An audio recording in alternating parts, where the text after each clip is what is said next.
तो एपिसोड 3 की शुरुआत में हम सियान को देखते हैं, जो कि एक कंपनी में काम कर रहा होता है, जिसे शियान, सेनपेंग और शी वोंग ने मिलकर बनाया होता है। शी वोंग वो इंसान होता है जिसने शियान का वो जो कॉलेज का खर्चा हुआ होता है ना, उसे उठाया होता है, मतलब उस पे इन्वेस्ट किया होता है। शियान ने ना एक ऐप बनाया होता है जिसका फ्यूचर पोटेंशियल बहुत ही ज़्यादा अच्छा होता है, लेकिन उनके कंपनी का इतना फंड नहीं होता कि जिससे ये लोग इस ऐप को डेवलप करें, फिर उसको लॉन्च कर सके।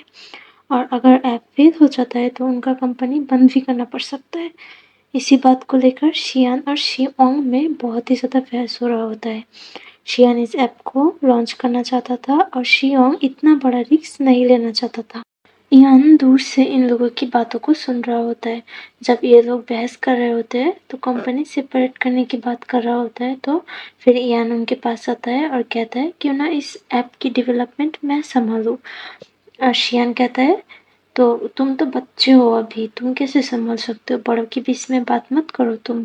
तो यान कहता है मैंने अपने सीनियर्स के साथ एक ग्रुप बनाया हुआ है, तो हम लोग मिलकर ये इसे संभाल सकते, इस काज को संभाल सकते, तुम मुझ पर भरोसा कर सकते हो, जिससे तुम लोगों का बहुत सारा पैसा बच जाएगा और बाकी का जो खर्चा होगा वो तुम लोग एड रेवेन्यू से रिकवर कर सकते हो। यान का आइडिया उन लोगों को बहुत ही पसंद आता है और वो लोग इस काम को उसे ही सौंप देते हैं। रात को जब यान घर वापस आता है तो लिली उसका खाना छीन कर उसे खाने लगता है उसके कमरे में जाकर। उसने ना बाहर से खाना लाया हुआ होता है और वो खाने का पैकेट लेकर ना मॉडल की तरह पोज कर रहा होता है और यान से कहता है कि उसे ना बड़ा होकर बहुत बड़ा मॉडल बनना है। और यान से भी पूछता है कि तुम्हें बड़ा होकर क्या बनना है। तो यान ना फिर शियान के बारे में सोचने लगता है, क्योंकि उसने ना अपनी ज़िंदगी में शियान के अलावा कभी किसी और चीज़ के बारे में सोचा ही नहीं होता। फिर हमें कुछ दिन बाद की सीन दिखाया जाता है। हम शियान को देखते हैं जिसका तबीयत ना थोड़ा-सा खराब हो रहा होता है, तो वो दवाई लेकर सोफ़े पे सो जाता है।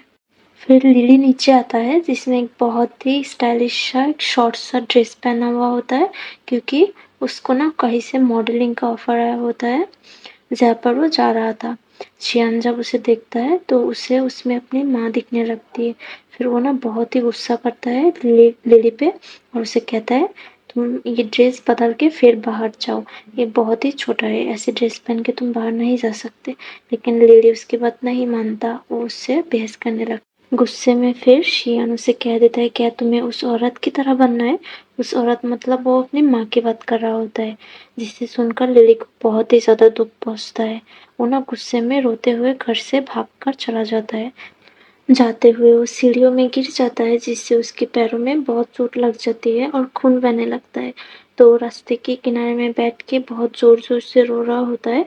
तो एक आदमी अपना कार लेकर वहाँ पर आता है और उसे टिश्यू पेपर देता है और उससे कहता है कि क्या मैं आपकी कोई मदद कर सकती हूँ। लेकिन लिली कुछ नहीं कहता। फिर हमें रात का सीन दिखाया जाता है जब इयान घर वापस आता है, तो वो शियान के कमरे में जाता है। जाके देखता है कि शियान को बहुत तेज बुखार आया हुआ होता है। वो चादर लपेट के सो रहा होता है, वो बेहोश होके पड़ा हुआ होता है एकदम। इयान फिर उसे स्पॉन्ज कराता है, उसको खाना खिलाता है। जब उसे थोड़ा सा होश आता है तो वो पूछता है कि लिली कहाँ है, सुबह मैंने उसे डांट दिया था तो गुस्से में घर से चला गया था, क्या वो अभी तक वापस नहीं आया। इयान फिर शियान से कहता है तुम आराम करो, मैं लिली को ढूंढ के लाता हूँ। इयान फिर लिली के नंबर पे कॉल कर रहा होता है, लेकिन उसका नंबर बंद था। और कुछ दूर जाने के बाद उसे लिली रास्ते में दिखता है, जो कि एक अनजान इंसान के कार से निकल रहा होता है। उसके पैरों में चोट लगी होती है। फिर वो दौड़ता हुआ उसके पास जाता है, जाके देखता है कि उस कार में जो इंसान था वो शियान जो गैंग में काम करता था ना माफिया लोगों के साथ, उसका कोई मेंबर था। लेकिन लिली तो उसे नहीं जानता था, तो उसके साथ चला गया। लेकिन इयान उसे पहचान लेता है क्योंकि उन लोगों ने उसे किडनैप किया हुआ होता है। तो इयान फिर लिली को डांटने लगता है। उसे कहता है कि तुम एक अनजान इंसान के कार में कैसे चले गए, क्या तुम बच्चे हो, अभी कुछ नहीं समझते, ऐसा वैसा करके उसको डांट रहा होता है। बेचारी लिली, आज तो उसका दिन ही खराब है, उसके दोनों भाई उसको डांट रहा है। शियान को भी लिली का बहुत फिक्र हो रहा होता है, इसलिए वो भी नीचे आ जाता है लिली को ढूंढने। जब वो लिली को देखता है तो उसे थोड़ी राहत मिलती है, लेकिन जब वो लोग वापस अपने कमरे में जा रहा होता है तो शियान को चक्कर आ जाता है और वो गिर जाता है, मतलब बेहोश हो जाता है। तो वो लोग उसे डॉक्टर ली के क्लिनिक में लेकर जाता है। डॉक्टर ली उसका चेकअप करके यान से फिर कहता है कि क्या तुम्हारा भाई अब भी स्मोक करता है? तो यान फिर कहता है हाँ। तो डॉक्टर ली उसे कहता है तुम्हारे भाई को निमोनिया है और उसके लंग्स में पहले से भी कोई प्रॉब्लम था, इसलिए उसको स्मोक नहीं करना चाहिए, उसका ख्याल रखना, ऐसा करके उसको बोल रहा होता है। यान फिर शियान के पास जाता है, फिर उसका टेक केयर करने लगता है, उसको खाना खिलाने लगता है और उसे कहता है तुम्हें अब से स्मोकिंग छोड़नी पड़ेगी क्योंकि तुमको निमोनिया है और वो तुम्हारी सेहत के लिए बहुत ही ज़्यादा नुकसानदायक है। लेकिन शियान उसके बात को सीरियसली नहीं लेता क्योंकि वो बिल्कुल भी अच्छा बच्चा नहीं होता। फिर कुछ दिन बाद का सीन दिखाया जाता है जब शियान रात को बैठ के काम कर रहा होता है तो यान उसके पास आता है, उसे दूध पीने के लिए देता है, लेकिन वो थोड़ा सा पी के फिर रखने लगता है। तो यान उसे पूरा दूध पीने के लिए बोलता है और उसे काम भी नहीं करने देता, उसे लेकर वो फिर सोने के लिए चला जाता है। शियान हमेशा ऐसा करता है, वो खुद का बिल्कुल भी ख्याल नहीं रखता, हमेशा काम करता रहता है। यान उसे कहता है कि तुम्हें सारी जिम्मेदारी अपने सर अकेले लेने की कोई ज़रूरत नहीं, तुम मुझ पे भरोसा कर सकते हो, मैं तुम्हारा और लिली का ख्याल रख सकती हूँ, मैं अब बड़ा हो चुका हूँ। शियान कहता है कि और तुम्हारा कॉलेज का क्या होगा?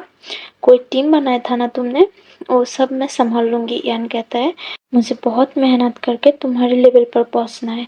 शियान फिर कहता है तुम्हें मुझसे क्यों कंपटीशन करना है? मैंने तुम्हारे लिए कुछ पैसे जमा किया है तुम्हारे यूएस की पढ़ाई के लिए, तुम यूएस चले जाना आगे की पढ़ाई के लिए। तो यान उसे कहता है तुम मेरे साथ जाओगे ना यूएस में?